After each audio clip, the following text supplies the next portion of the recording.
నమస్తే. సామాన్యుడి చేతిలో సామాజిక అస్త్రం నంబర్ 1 న్యూస్‌కి స్వాగతం. నేను రవీంద్ర. ఆంధ్రప్రదేశ్‌లో మహిళలు ఫుల్ జోష్‌లో ఉన్నారు కూటమి ప్రభుత్వం పట్ల. దానికి ముఖ్యమైనటువంటి కారణం ఏంటంటే మహిళలు అందరికీ ఉచిత బస్సు ప్రయాణం రాష్ట్రవ్యాప్తంగా. చాలామంది దాదాపుగా రోజుకి లక్షల మంది ప్రయాణం చేస్తున్నారు. మన తాజాగా ఇచ్చినటువంటి అధికారులు ఇచ్చినటువంటి ఆ సర్వే రిపోర్ట్ ఏదైతే ఉందో దాని ప్రకారం. అంతా బానే ఉంది. సవ్యంగానే సాగుతుంది. ప్రయాణికులు చక్కగా వారి గమ్యస్థానాలకు వెళ్తున్నారు. కొంతమంది అన్ని కార్యక్రమాలకు అటెండ్ అవుతున్నారు. ఇదివరకు ఏదైనా కార్యక్రమంకి వెళ్ళాలంటే కాస్త ఖర్చుతో కూడుకున్నటువంటి పని కాబట్టి ఒక బ్యాక్ స్టెప్ అనేది వేసేవారు. కానీ ఇప్పుడు ప్రతి ఒక్కరు చక్కగా కూటమి ప్రభుత్వం బస్సులను ఏర్పాటు చేసింది. దానికి సంబంధించి సుదూర ప్రాంతాలకు వెళ్తున్నారు. అయితే ఇక్కడ ఒక ముఖ్యమైనటువంటి పరిణామం అంశం ఏంటంటే మహిళా ప్రయాణికులు కొంతమంది బస్సులోనే కొట్లాట, దాడులు. అంతేకాదు డ్రైవర్లు, కండక్టర్ల మీద కూడా దాడి చేస్తున్నారు. గతంలో మనం తెలంగాణలో ఈ వ్యవహారం చూసాం స్టార్టింగ్లో. ఇప్పుడు ఆంధ్రప్రదేశ్లో కూడా అదే జరుగుతుంది. దీనికి సంబంధించి ముఖ్యంగా కొన్ని యూనియన్ ఆర్టీసీలో కొన్ని కార్మిక సంఘాలు ఉన్నాయి. ఆ కార్మిక సంఘాలు ముఖ్యమంత్రి నారా చంద్రబాబు నాయుడు దృష్టికి తీసుకెళ్ళినట్లు తెలుస్తుంది. అదేంటంటే ఇదే విధమైనటువంటి విధానం కొనసాగితే మేము పని చేయలేం. 2 సంఘటనలు జరిగినాయి ఇటీవల. డ్రైవర్ని పిచ్చ కొట్టుడు కొట్టారు. అదేంటని ప్రశ్నిస్తే కండక్టర్ని కూడా దాడి చేశారు. అంతేకాదు సీట్ల కోసం సిగపాట్లు అన్నట్లు జుట్లు పట్టుకుని మరీ కొట్టుకున్నటువంటి పరిస్థితి. అలాగే పురుష ప్రయాణికులు వారిపై కూడా దాడి చేయటం, ఈ రకమైనటువంటివి ఎక్కువైపోతూ ఉన్నాయి. దీనికి సంబంధించి ఒక నిర్ణయం తీసుకోబోతుంది కూటమి అనేది చాలా క్లియర్ కట్గా అర్థమవుతుంది. అంటే సీరియస్గా చెప్పి ఇదే రిపీట్ అయితే ఎవరైతే ఆధార్ కార్డు ఉంటుందో ఆధార్ కార్డు వాళ్ళని బ్లాక్ లిస్ట్లో పెడతారట. బ్లాక్ లిస్ట్లో పెట్టడం అంటే వారిగా బస్సుల్లో ప్రయాణం చేసే అవకాశం లేకుండా ఉచితంగా. ఎందుకంటే ఇప్పటికే చాలా వ్యయ ప్రయాసలతో కూడుకున్నటువంటి కార్యక్రమం ఇది. దాదాపుగా అధికారంలోకి వచ్చి సంవత్సరం గడిచిన ఈ అమలు దాదాపుగా అధికారంలోకి వచ్చి ఏడాది గడిచింది. అయినా సరే కూటమి మహిళల పట్ల కాస్త వివక్ష చూపిస్తుంది. ఈ ఉచిత ప్రయాణ పథకాన్ని ఎందుకు అమలు చేయట్లేదు అని తీవ్రమైనటువంటి నిరాశలో ఉన్నటువంటి సందర్భంలో ఆగస్టు 15వ తేదీన ఇది బృహత్తరమైనటువంటి కార్యక్రమంగా కూటమి ప్రారంభించింది. అయితే జరుగుతున్నటువంటి పరిణామాలు, ఎదురవుతున్నటువంటి పరిస్థితులు, ముఖ్యంగా బస్సుల్లో కండక్టర్లపై దాడులు, డ్రైవర్పై దాడి, మగవారు కూర్చున్నటువంటి ప్లేస్ని కూడా మాకు ఇవ్వాలి అని చెప్పి కొంత వాగ్వాదం, ఇదంతా జరుగుతుంది. దాదాపుగా 9,000 ప్రత్యేకమైనటువంటి బస్సులను తిప్పుతుంది. కాకపోతే కొంత రేషియో ప్రకారం కొంతమందికి ఆ బస్సులో పురుషులకు అవకాశం కల్పిస్తున్నారు.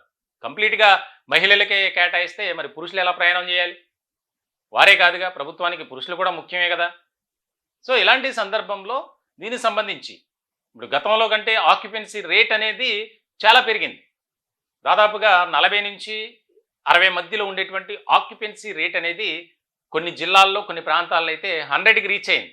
మరికొన్ని చోట్ల 90% ఉంది. మరికొన్ని ప్రాంతాల్లో తక్కువ, అది 80%. అంటే లక్షల మంది ప్రయాణం చేస్తున్నారు మహిళలు. ఆ పథకాన్ని సద్వినియోగపరచుకోవాల్సినటువంటి మహిళలు దాన్ని ఇదిగా తీసుకొని వారు ఇష్టారాజ్యంగా వ్యవహరిస్తున్నారు అనేది. దీనికి సంబంధించి త్వరలోనే కొన్ని బస్సుల్లో సీసీ కెమెరాలు పెట్టాలనే ఆలోచన కూడా చేస్తున్నారట. ఎందుకంటే ఈ విధమైనటువంటి పరిస్థితి ఉంటే చాలా కష్టం. ఎవరు కూడా ఆ బస్సు ఎక్కాలంటే భయపడతారు. మిగిలిన మహిళలు కూడా కొట్లాట, దాడులు, సీట్ల కోసం లేకపోతే దానికోసం ఎందుకు లేట్ అయింది బస్సు అని, ఈ రకమైనటువంటి పరిస్థితుల్లో యూనియన్ నాయకులు ఇచ్చినటువంటి ఏదైతే వారు కూడా ఏమి డిమాండ్గా చెప్పలేదట. దానికి సంబంధించి చూడండి మా ఉద్యోగులు ఎంతో కష్టపడుతున్నారు, దీనికి సంబంధించి ఇబ్బందులకు గురి చేసేటువంటి సిచ్యువేషన్ వస్తుంది, ప్రతికూలమైనటువంటి పరిస్థితులు ఎదురవుతున్నాయి, కాబట్టి మీరు దీన్ని సహృదయంతో తీసుకొని ఈ సమస్యకు పరిష్కారం అనేది మీరు చూపించాలి అని యూనియన్ నాయకుల నుంచి ఒక ప్రతిపాదన వెళ్ళినట్లు తెలుస్తుంది. దీనికి సంబంధించి సానుకూలంగా స్పందించారంట ముఖ్యమంత్రి కానీ ఉప ముఖ్యమంత్రి పవన్ కళ్యాణ్. సో ఇటువంటి సందర్భంలో త్వరలోనే కొన్ని నియమ నిబంధనలు పెట్టి దిశానిర్దేశం చేస్తారు.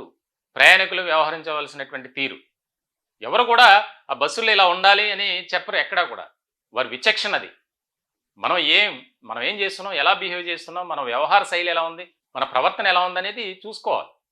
అంతేగాని మనకి అవకాశం కల్పించారు కదా అని చెప్పి ఇష్టారాజ్యంగా వ్యవహరిస్తే దీనికి సంబంధించి త్వరలోనే అటువంటి వారి పట్ల చాలా కఠినమైనటువంటి చర్యలు తీసుకునే అవకాశాలు కనిపిస్తున్నాయి.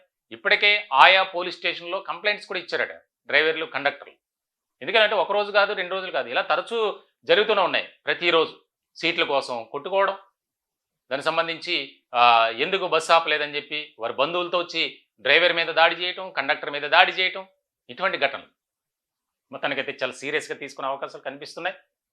మహిళా ప్రయాణికులు దాన్ని దృష్టిలో పెట్టుకొని వ్యవహరించాలి. లేదంటే ఆధార్ కార్డు ఆధారంగా వాళ్ళని బ్లాక్ లిస్టులో పెడతాం. అది కూడా ఒక ఆప్షన్ మిషన్లో పెడతారట, కండక్టర్ దగ్గర ఉండేటువంటి టికెట్ మిషన్లో. దీనికి సంబంధించి ఒక కీలకమైనటువంటి చర్చ జరుగుతుంది. సో అలా చేసినా ఒకవేళ ఆపకపోతే క్రిమినల్ చర్యలు వారిపై పెట్టాలి అనేది త్వరలోనే దీన్ని అమలు చేసే విధంగా సన్నాహాలు జరుగుతున్నట్లు తెలుస్తుంది. మొత్తానికి చూడాలి ఏం జరుగుతుంది ఏంటనేది.